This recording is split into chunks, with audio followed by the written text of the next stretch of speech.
진주시에서는 해마다 이 건축상 작품을 공모합니다. 재작년 가을에 공모된 작품들 중에 제16회였는데 그때는 한국세라믹기술은 본관 건물이 대상으로 선정이 되었고, 지난해 제17회에서는 우리가 지나가면 종종 보게 되는 서부청서 지나서 초점등에 있는 카페, 소진담, 이름이 왜 소진담인지 모르겠습니다. 진심을 담은 대화를 하는 장소라고 생각하는 것인지 대상이 선정이 되었다고 합니다.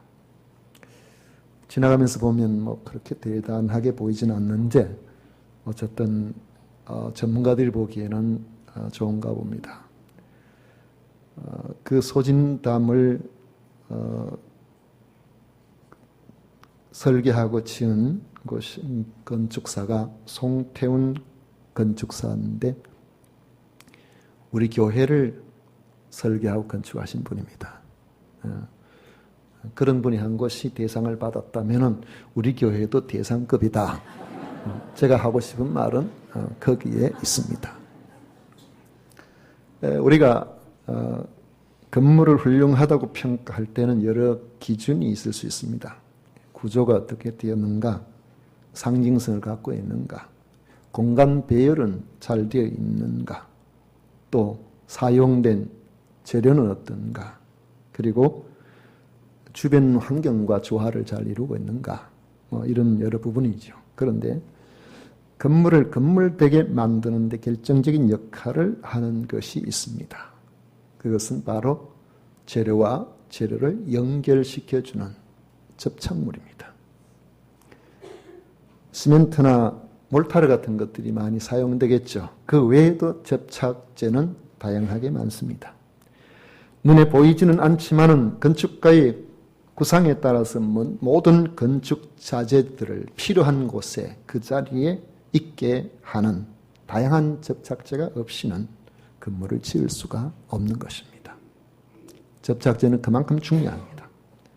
사람이 사는 사회도 그렇습니다. 아름다운 공동체는 마치 접착제와 같이 자신을 드러내지 아니하면서도 하나 되게 하는 이들입니다. 그들이 있기 때문에 아름다운 공동체가 되는 것입니다. 불신과 불평을 조장하는 사람은 공동체에 언제나 미움과 다툼을 일으키고 끊임없이 불평거리를 끄집어내지만은 어떤 사람들은 공동체를 해치는 이와 같은 모든 이물질을 제거하거나 잠잠케 하고 평안하게 만드는 것입니다. 주님은 이런 사람을 복이 있는 사람이라고 하십니다. 화평하게 하는 자는 복이 있나니 그들이 하나님의 아들이라 일컬음을 받을 것이니요라고 했습니다. 그 사람이 있으므로 화평이 있고 기쁨이 있고 사랑이 있고 하나됨이 있는 바로 그런 사람은 복이 있습니다. 그리고 이런 사람들을 하나님의 아들이라고 하나님의 자녀라고 인정한다는 겁니다. 이는 화평의 반대되는 곧 문제를 야기하고 다툼을 일으키고 분쟁을 일으키고 문제를 초래하게 해서 서로 의심하게 만들고 미움이 삭틀게 그렇게 하는 이러한 사람들은 하나님의 자녀라고 인정되지 않는다는 그러한 의미가 포함되어 있다고 볼 수 있는 겁니다. 성경에서 말씀하시는 화평의 의미가 무엇일까요? 이 단어는 전쟁과 관계된 표현입니다.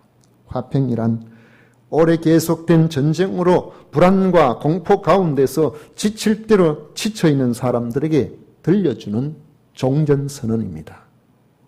1990년대 유고슬라비아의 미국을 주축으로 한 나토군이 밤낮으로 공습을 감행할 때였습니다.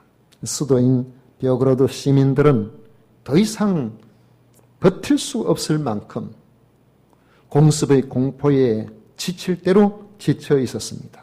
결국 버티고 있던 유고의 당시 독재자 밀로세비치 대통령이 백기를 들므로 그 10년 가까운 그 세월 동안 그렇게 힘든 그 모든 전쟁이 끝나게 되었습니다. 분명히 그 전쟁은 패전이었어요. 나토 연합군이 이겼거든요. 그런데도 그 베오그라드 수도의 모든 시민들은 자기 나라가 졌음에도 거리로 뛰쳐나와서 전쟁이 끝났다고 환호하고 기뻐하고 즐거워했다는 것입니다. 왜 그럴까요? 그토록 평화가 그리웠던 것입니다. 화평이란 원래 전쟁과 반대의 의미로서 우리가 누리는 평화의 상태를 말하는 것입니다. 그러므로 화평하게 하는 자라는 말은 전쟁과 같이 서로 다툼과 분쟁과 갈등이 있는 상황을 힘과 무력으로 제압하여 조용하게 하는 것이 아니고 주의 사랑과 희생과 그리고 설득과 인내로서 평화의 상태로 이끌어 나가는 사람을 의미하는 것입니다. 화평하게 하는 사람은 누가 보아도 치우치지 않는 사람, 올바른 기준과 공평한 성품을 가진 사람일 때 이것이 가능합니다. 건물 외벽에다가 마감재로 타일을 붙인 것을 보면 얼마나 산뜻하고 보기가 좋습니까? 그런데 예전에 예배당을 건축할 때에 우리는 타일을 붙이지 않겠습니다. 마감재를 벽돌로, 그리고 오랜 세월이 지나도 100년이 지나도 그렇게 변함이 없는 그런 고풍스러운 그런 모습의 벽돌로 하겠습니다 해서 그렇게 붉은 벽돌로 했었어요. 왜 타일을 붙이지 않았냐 하면 그렇게 산뜻해 보이는 건물들이 세월이 지나가니까 군데군데 타일이 떨어졌더라고요. 얼마나 보기가 싫은지 여러분들도 아마 그런 건물을 종종 보셨을 것입니다. 그 타일이 떨어지면 즉시 다른 것을 교체해서 그 자리에다 붙이면 보기 좋겠지만은 같은 자재를 세월이 20, 30년 지나버리면 찾을 수가 없으니까. 또 그것이 일이 많으니까. 돈도 많이 들고.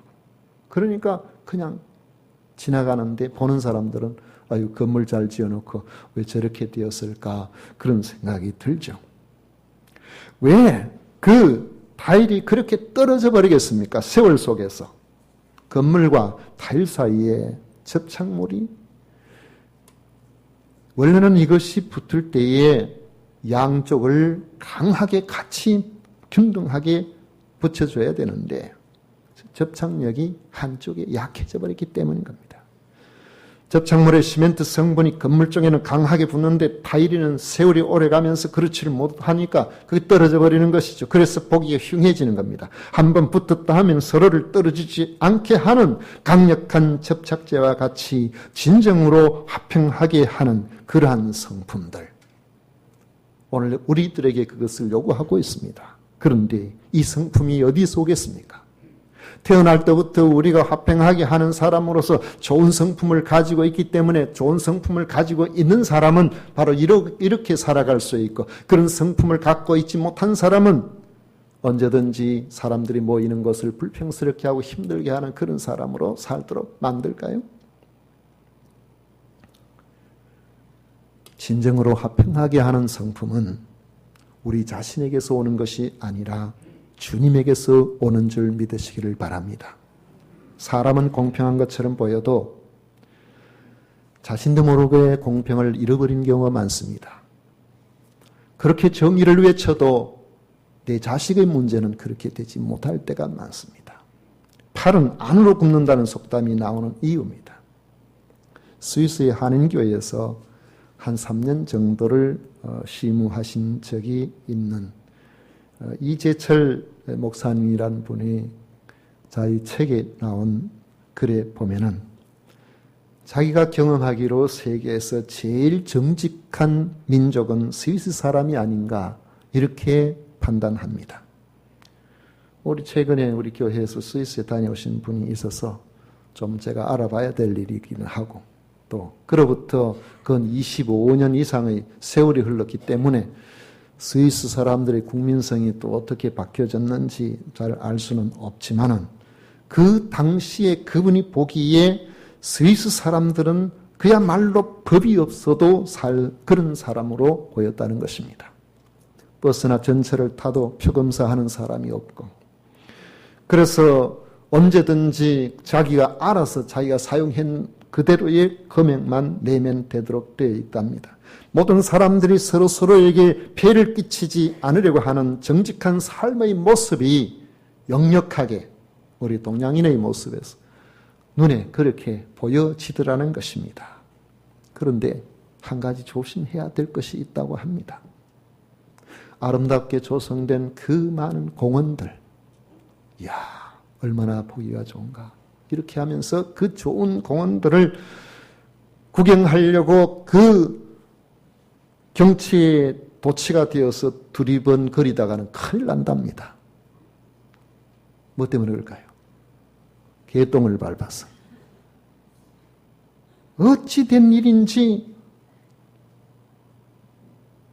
곳곳에 공원에 개똥이 널려 있는데 자기 개가 볼일 본 것은 반드시 자기가 가지고 가도록 되어 있는데 냄새나고 더럽고 하니까 안 가져간대요. 그래가지고 온 공원이 개똥으로 덮여 있다는 거예요. 사람의 기준이란 그런 것입니다. 지혜자가 잠언 16장 2절에서 사람의 행위가 자기 보기에는 모두 깨끗하여도 여호와는 심령을 감찰하시느니라 그렇게 말씀하신 것처럼 자기 이해관계에 따라서 친소에 따라서 기준이 달라지기 쉬운 것이 바로 우리 사람인 것입니다. 그래서 사람의 성품은 하나님 보시기에 절대 기준이 될 수 없습니다. 어떤 데는 대단히 좋은 사람처럼 보이지만 어떤 경우에는 전혀 그렇지 않은 사람의 모습을 발견하게 되는 겁니다. 그렇다면 우리가 모델로 삼아야 할 참으로 화평하게 하시는 분은 누구일까요? 바로 예수 그리스도이십니다. 에베소서 2장 14절 이하에 보면 그는 우리의 화평이신지라 둘로 하나를 만드사 원수된 것 곧 중간에 막힌 담을 자기 육체로 허시고 법조문으로 된 계명의 율법을 폐하셨으니 이는 이 둘로 자기 안에서 한 새 사람을 지어 화평하게 하시고 또 십자가로 이 둘을 한 몸으로 하나님과 화목하게 하려 하심이라. 원수된 것을 십자가로 소멸하시고 또 오셔서 먼 데 있는 너희에게 평안을 전하시고 가까이에 있는 자들에게 평안을 전하셨으니 이는 그로 말미암아 우리 둘이 한 성령 안에서 아버지께 나아감을 얻게 하려 하심이니라 했습니다. 기독교의 상징인 십자가는 수학적 기호 플러스입니다. 플러스는 이것과 이것을 더하는 거잖아요. 화해의 표시죠. 예수님께서 십자가를 통하여 거룩하신 하나님과 죄인인 우리를 화평하게 만드신 겁니다. 그리고 이 예수 그리스도의 이 은혜를 아는 사람이 그렇지 않은 사람들을 이 은혜를 알게 만들어서 사람과 사람 사이를 화평하게 하는 것입니다.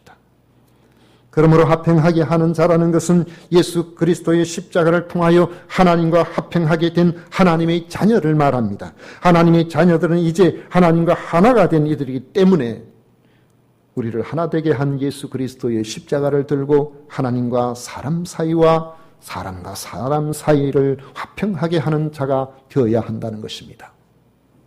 고린도후서 5장 20절에 보면 그러므로 우리가 그리스도를 대신하여 사신이 되어 하나님이 우리를 통하여 너희를 권면하시는 것 같이 그리스도를 대신하여 간청하노니 너희는 하나님과 화목하라고 했습니다.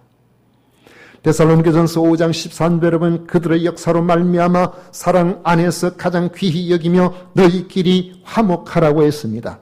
우리가 예수님처럼 화평하게 하는 자가 되기를 원한다면 먼저 진정으로 하나님과 십자가 앞에서 화목해야 합니다. 예수 그리스도의 십자가를 통하여 하나님이 나를 구원하려고 하신 큰 사랑을 깨달을 수가 있어야 한다는 것이죠.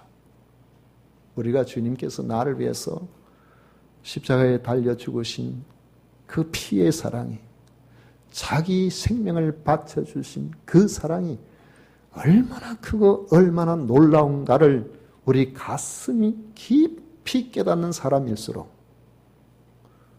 표정이 부드러워져요. 그렇게 표독하고 다른 사람의 약점만 보이고 다른 사람의 허물에 관심이 많고 이러한 사람들이 하나님의 그 크신 은혜를 경험하고 나면은 내 허물이 보인단 말이죠. 나의 약점이 보이는 거예요.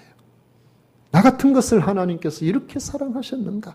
나 같은 것이 무엇인데 하나님께서 이렇게 나를 사랑하셔서 자기의 생명 주신 예수님 독생자를 우리에게 주셨는가?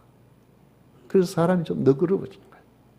얼굴 표정이 좀 부드러워지고 다른 사람들의 여러 가지 어려운 일들을 보고 있으면 웬만하면은 그런 일들을 볼 때에 일일이 따지고 분석하고 그렇게 하지 아니하고 한번 따라하겠습니다. 그럴 수도 있지 뭐. 여러분 잘 따라하신 거 아니에요? 다시 한번 하겠습니다. 차고 혀를 한번 차고 해야 돼요. 왜냐하면 무조건 그럴 수도 있다고 그러면은 이건 뭐 아무렇게나 살아도 된다는 이야 그 말이 아니거든. 우리가 사람이 약하니까 우리가 좀 부족하니까 그럴 수도 아니겠나. 자기한테 그러라는 말은 아니고 다른 사람들을 볼 때 아이고 그럴 수도 있지. 왜냐하면 우리가 은혜를 입고 하나님의 은혜 가운데 우리가 살다 보면은 내 자신의 부족이 자꾸 보이거든요. 그럼 내가 자신이 자꾸 부족한 것이 보이니까 다른 사람을 너무 엄격하게 그렇게 잘 하지 못하는 그런 부분들이 발생하게 되는 것입니다.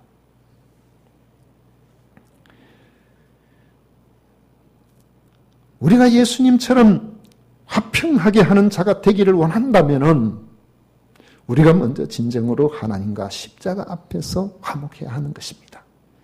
예수 그리스도의 십자가를 통하여 하나님이 나를 구원하시려고 한 그 큰 사랑을 깨달아야 하는 겁니다. 골고다 언덕에서 달리신 예수님의 십자가 우편의 강도처럼 하나님과 예수 그리스도를 통하여 하나님과 화평을 이루어야 하는 것입니다. 그리고 미움이 있고 아픔이 있고 하나 되기 어려운 이들을 바라볼 때에 나를 위해 십자가에 달려 죽어주신 십자가의 그 사랑을 앞에 놓고 그를 바라보라는 것이죠. 내가 주님께 조금의 호의를 갖기도 전에 주님께서는 자신의 생명을 들여서 나를 사랑하셨다는 사실을 기억하고 그 사랑으로 내 앞에 있는 나를 미워하고 불평하는 사람을 바라볼 수 있는 눈이 열려져야 되는 것입니다. 이때 비로소 우리는 예수 그리스도의 십자가를 통하여 화평하게 하는 사람이 될 수가 있는 것입니다. 그리스도인의 사명 가운데 가장 절실한 것 중에 하나가 화평을 이루는 것입니다. 전도도 하나님과 사람 사이의 관계에 화평을 이루게 하는 거예요. 내가 있음으로 해서 가정이 화평해야 되고, 내가 있음으로 교회가 화평해야 되고, 내가 있음으로 직장이 화평해야 되고 내가 있는 그곳이 화평해야 됩니다. 그런데 내가 있음으로 화평하지 않고 평안이 깨지고 시끄러운 소리가 나고 그렇게 한다고 한다면은 내가 예수 그리스도의 십자가로 정말 하나님과 화목하고 있는지 우리 자신을 돌아봐야 된다는 것이죠. 그러므로 화평하게 하는 사람은 먼저 자신에 대한 화평의 체험이 있어야 합니다. 불평과 미움과 질투로 가득한 사람은 다른 사람과 화평할 수가 없습니다. 다른 사람을 화평하게 할 수도 없어요. 오래 가지를 않습니다. 화평을 경험하고 이 화평한 사람이 다른 사람과 화평할 수 있으며 자신의 가정을 화평하게 만드는 그런 사람이 다른 사람의 가정도 화평하게 만들어 갈 수가 있습니다.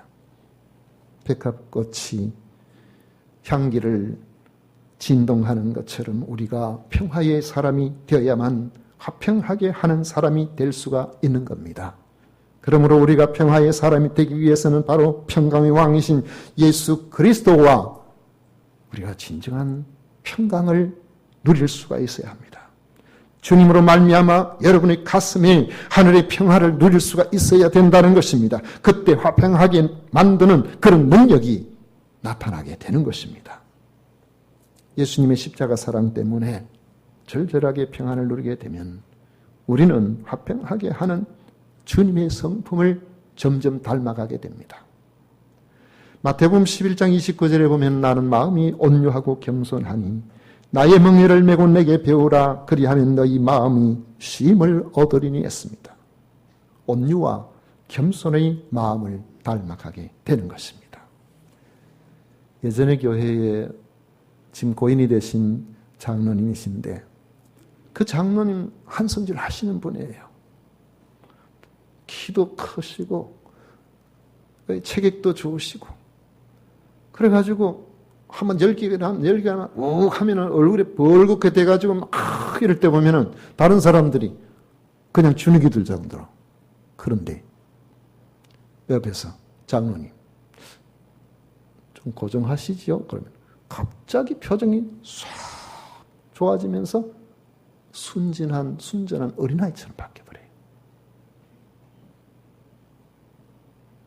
이전의 나의 모습과 예수님 안에서 자기 자신을 절제하고 온유하고 부드럽게 되어는 모습. 이런 부분들이 오랜 세월 그리스도 안에서 그의 성품의 변화를 가져온 것이라고 저는 생각합니다.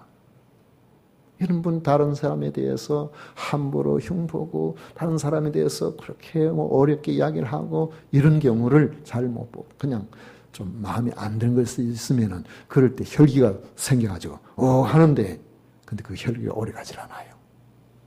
금방 그 표정이 제자리를 잡아가는 걸 봤습니다. 만왕의 왕이시지만은 가장 낮은 짐승의 구유에서 나신 것처럼 우리가 주님을 닮아 낮아지기를 작정한다면 우리들도 화평하게 하는 사람이 될 수가 있는 겁니다. 요즘은 듣기 어렵지만은 일부 예배 때 제가 여러분 우리 일부 예배 요즘 좀 더 많이 나오시는데 물어보니까 아는 분이 없어요. 여러분들은 아는 분이 있으실려나 모르겠네. 어리숙한 사람이 유도 3단이다. 들어보셨어요? 들어보신 분? 이건 저만 아나요? 어릴 때 많이 들어봤네. 이런 말이 있어요. 경상북도 칠곡군 지천면에서 주로 유행하는 말입니다. 저도 한 50년 가까이는 못 들어봤어요. 근데 옛날 그 생각이 나더라고요. 한번 따라해보세요. 재미잖아요. 어리숙한 사람이 유도 3단이다. 이 말을 왜 하느냐 하면은 사람이 어리숙하게 보여도 자기 역할 다 하는 사람이 있어요. 왜냐하면은 유도하는 사람, 그래도 단이 벌써 3단쯤 되는 사람은 이미 벌써 나 유도한다고 그렇게 다니면서 다른 사람한테 말 안 해요. 그냥 이제 배운 지 이제 한 달 된 사람이 괜히 이제 힘쓰게나 쓰려고 막 그렇게 하는 것이지, 차원이 좀 높아지면은 사람이 유도를 하는지 뭘 하는지 몰라요. 사람이 표정도 부드럽고 몸도 부드러워요. 그런 사람이 특정한 상황이 되어서 유도를 꼭 해야 될, 자기 기술을 써야 될 일이 있을 때는 어깨에 힘주고 그렇게 하는 것이 아니라 상대방의 힘을 조금만 이용하면은 자기가 알아서 넘어져 줘요. 어리숙한 사람이 당하는 것처럼 보여도 그런 사람이 있기 때문에 공동체가 사는 겁니다. 그런 사람이 있기 때문에 하나님께서 기뻐하시는 이런 아름다운 체제를 이루어 나갈 수가 있는 것입니다. 또 한 가지는 주님의 너그러우심, 관용을 담게 됩니다. 관용은 어떤 사람이 하게 될까요? 약자가 합니까? 강자가 합니까? 약자가 강자에게 하는 것은 관용이 아니고 비굴이에요. 관용은 강자가 약자에게 하는 것입니다. 약자가 참는 것은 힘이 없어서 참을 수밖에 없는 그런 것이지만은 강자는 너그러운 마음 때문에 참게 되는 것입니다. 주님께서 겟세마네 동산에서 마지막으로 기도하시고 주님을 잡으려고 온 대제사장이 보낸 경비병들 검과 뭉치를 들고 잡으러 온 그런 사람들에게 관용하셨어요. 누가 예수냐고 그럴 때에 내다라고 딱 한마디만 하셨는데도 잡으러 온 사람이 전부 제자리에서 뒤로 넘어질 정도로 권세를 가지신 그분께서 그들을 관용하셨습니다. 베드로가 예수님 돕는다고 자기 몸에 지니고 있던 칼을 빼서 그 당시 대제사장의 종인 말고라는 사람의 얼굴을 내쳤는데 살짝 피했는지 오른쪽 귀가 뚝 떨어져 버렸어요. 피를 철철 흘립니다. 그런데 주님께서는 베드로를 제지하면서 이것까지 참으라 하시고 떨어진 그 길을 다시 주어서 말고의 길을 붙여주시고 고쳐주셨어요. 그리스도인은 하나님의 자녀입니다. 하나님의 자녀라는 놀라운 자존감을 우리가 가지고 있어야 다른 사람들을 관용으로 바라볼 수가 있고 온유와 겸손으로 대할 수가 있는 것입니다. 그래서 공동체를 평화롭게 만드는 화평의 사람이 될 수가 있습니다. 여러분은 끊임없이 다른 사람들을 불편하게 만들며 살아가야 할 이런 초라한 인생이 아니라는 거예요. 어떤 문제가 있는 곳이라도 어떤 시끄러운 곳이 있다고 할지라도 여러분들이 그곳에 들어가면은 그곳이 부드러운 곳이 되고 화평의 장소가 되고 사람을 세워주는 그런 곳이 되는 이런 놀라운 일들을 감당할 수 있는 것이 바로 하나님의 자녀입니다. 화평하게 하는 자는 복이 있나니 그들이 하나님의 아들이라 일컬음을 받을 것임이라고 주님께서 말씀하시지 않았습니까? 말씀을 맺습니다. 우리 주님은 화평하게 하는 자는 복이 있다 그렇게 하셨는데 누가 보아도 하나님의 자녀임이 틀림없다고 인정을 받는다는 것이죠. 여러분들이 화평하게 하는 그 모습을 보고 아, 저분은 참 진정한 그리스도인이구나.